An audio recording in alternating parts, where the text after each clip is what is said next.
ओम नमस्ते। आर्यभद्र पुरुषों सभी को नमस्ते।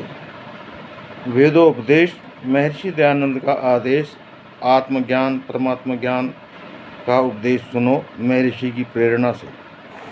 यजुर्वेद के 40वें अध्याय में कहा है, इसका ऋषि तिरुक्तमा है और देवता आत्मा स्पष्टम है। यजुर्वेद के 40वें अध्याय का तीसरा मंत्र है, असूर्यानां ते लोका अंधेन तमसा वृता तास्ते प्रीत्यापि गच्छन्ति ये के च आत्महनो जना।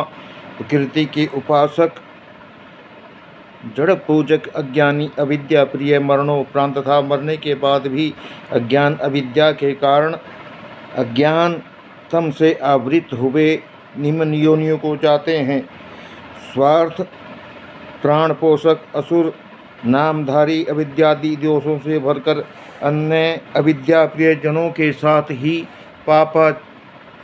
पापाचरण करता हो जाते हैं।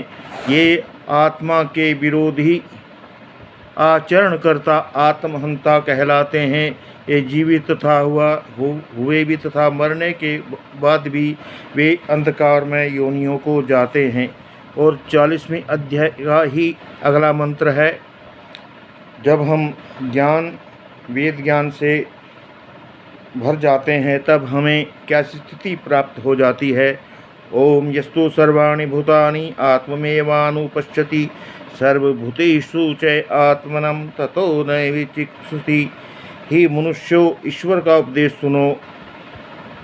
जो आत्मदृष्टा मनुष्य स्वयं तथा सब प्राणियों में योगाभ्यास के द्वारा अंतरात्मा से भली भांति देखता है, सब आत्माओं में जड़ चेतन स्थूल स्थावर सूक्ष्म जगत में परमात्मा को व्याप्त हुआ देखता है। परमात्मा को न्यायकारी, सर्वज्ञ, सनातन, सर्वात्मा, सर्वद्रष्टा जानता था। सब में अपने आत्मा के समान सब जीवों के सुख दुख को अनुभव करता है तथा देखता है।